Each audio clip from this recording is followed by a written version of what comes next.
Assalamualaikum warahmatullahi wabarakatuh. Alhamdulillahirrabbilalamin. Wabihi nasta'in wa ala umuri dunya waddin. Wassalatu wassalamu ala asyrafil anbiya'i wal mursalin wa ala alihi wa sahbihi ajma'in, amma ba'du. Yang terhormat Dr. Zulkarnain Muhammad Ali MSI selaku dosen pengampu mata kuliah Usul Fikih 2. Perkenalkan, nama saya Wafa Syahidah dengan NIM 22102040. Dalam video ini saya akan mempresentasikan tugas UAS dengan materi Ad-Dararu Yuzalu. Allahumma faqihna fid din wa 'allimna ta'wila. Allahumma aftah lana futuhal arifin. Allahumma anfa'na bima 'allamtana wa 'allimna ma yanfa'una warzuqna 'uluman yanfa'una. Apa sih itu ad-dararu yuzalu? Ad-dararu yuzalu artinya adalah kemudaratan atau kesulitan harus dihilangkan. Loh, kesulitan seperti apa yang sudah masuk dalam kategori kemudaratan? Kesulitan di mana seseorang berada dalam posisi atau kondisi yang hampir mati atau nyaris mati. Maka dalam kaidah ini diperbolehkan oleh seseorang untuk melanggar batasan-batasan syariat demi selamatnya dari kondisi tersebut.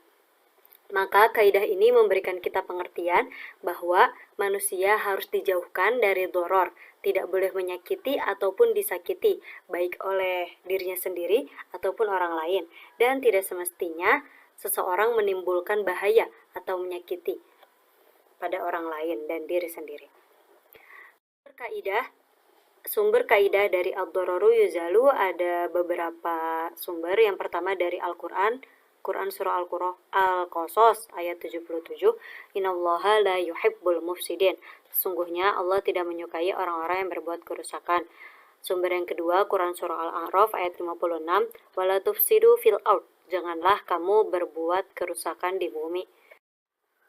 Yang ketiga, surah Al-Baqarah ayat 195, wala tulqu biaidikum ila tahlukah, dan janganlah kamu menjerumuskan dirimu ke dalam kebinasaan. Yang keempat, hadis hasan, la doror wala diror. Tidak boleh memberikan mudarat secara sengaja ataupun tidak disengaja. Yang kelima, Quran surah Al-An'am ayat 145, faman yadhurra ghayra baghin wala 'adin fa innallaha ghafurur rahim. Yang artinya, akan tetapi siapapun yang terpaksa bukan karena menginginkannya dan tidak melebihi batas darurat, maka sesungguhnya Tuhanmu Maha Pengampun lagi Maha Penyayang. Kaidah dari ad-dararu yuzalu. Yang pertama ada ad-dararu la yuzalu bid-darar. Kemudaratan itu tidak bisa dihilangkan dengan kemudaratan yang lain. Contohnya, Aldi mengambil makanannya si Andi karena si Aldi kelaparan. Tapi karena si Aldi mengambil makanannya si Andi jadi sakit karena menahan lapar akibat makanannya diambil Andi. Nah, ini tidak boleh karena Aldi hilang kemudaratannya, tapi Aldi jadi bikin Andi dapat kemudaratan. Nah, yang seperti ini tidak boleh. Yang kedua, ad-daruratu tubihul mahdurat. Kondisi darurat memperbolehkan sesuatu yang semula dilarang. Seperti seseorang sedang berada di hutan dan tidak menemukan makanan halal selain makanan kecuali babi. Padahal babi diharamkan oleh agama, maka ia boleh mengkonsumsi babi tersebut sesuai kadarnya. Yang ketiga, ad-daruratu yuqaddaru biqadariha. Apa yang diperbolehkan karena adanya kemudaratan diukur menurut kadar kemudaratan. Seperti tadi, contoh tadi, seseorang yang berada di hutan boleh memakan babi, tapi sesuai dengan apabila laparnya hilang, tidak boleh sampai kenyang, sekedar untuk mempertahankan hidup. Yang keempat, dar'ul mafasid muqaddamun ala jalbil masalih. Menolak mafsadah atau kerusakan didahulukan daripada mengambil kemaslahatan.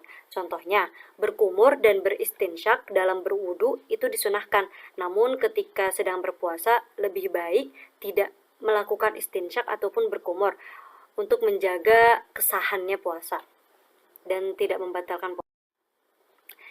Kaidah cabang yang kelima ada idza ta'aradul mafsadatani ru'ya a'damuhuma dararon birtikabi akhaffihima. Apabila dua mafsadat bertentangan, maka perhatikan mana yang lebih besar mudaratnya dengan yang dikerjakan yang lebih kecil mudaratnya. Maksudnya, apabila ada dua mafsadat bertentangan, maka perhatikan mana yang lebih ringan mudaratnya, maka itu yang dikerjakan. Contohnya, ada seorang wanita yang mati dan sedang hamil, maka diperbolehkan untuk membedah perut wanita yang mati tersebut untuk menyelamatkan bayi yang ada di kandungannya. Kaidah cabang yang keenam ada idza ta'aradul huquq qaddamun minha al-mudayyiq 'ala al-muwassa' wal fawz 'ala at-tarahi. Apabila saling bertentangan ketentuan hukum, maka dahulukanlah yang waktunya sempit daripada yang longgar dan yang bisa dikehendaki segera daripada yang boleh ditunda. Contohnya, apabila sedang azan terus kita sedang membaca Al-Qur'an, maka berhenti dulu baca Qur'annya, kita dengarkan dulu azannya karena azan itu waktunya sempit. Sedangkan membaca Al-Quran bisa kapan saja. Cabang kaidah yang ketujuh ada al-ittirar la yubtilu haqqal ghairi. Keterpaksaan itu tidak dapat membatalkan orang lain.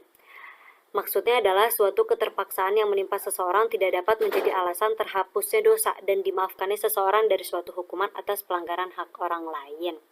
Contohnya seperti kaidah cabang yang pertama, di mana Aldi mengambil makanan Andi. Kemudian si Andi jadi kelaparan kan? Maka nanti si Aldi wajib untuk mengganti makanan yang telah dicurinya dari si Andi. Gitu. Yang kedelapan, ad-dararu yudfa'u biqadaril imkan.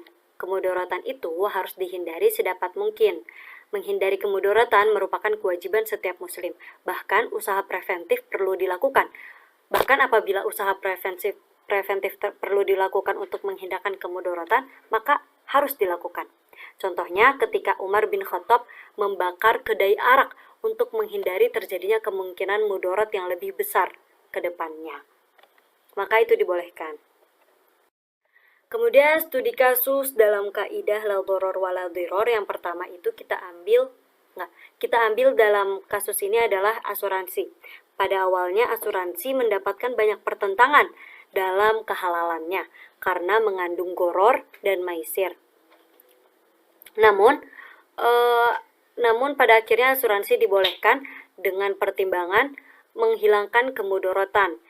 Jadi kan asuransi itu ketika kita mendapat musibah, maka kita akan berbagi resiko kepada muslimin yang lain. Maka itu dibolehkan dengan tujuan tolong menolong atau menjaga jiwa.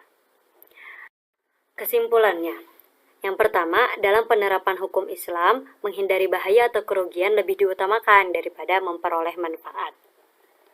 Demi terwujudnya hifdzuddin, hifdzul mal, hifdzun nafs, sesuai maqasid syariah. Yang kedua, kaidah ad-dhararu yuzal menunjukkan bahwa hukum Islam bersifat fleksibel dan selalu memperhatikan konteks serta keadaan tertentu. Hukum dapat disesuaikan untuk menghilangkan bahaya dalam situasi khusus.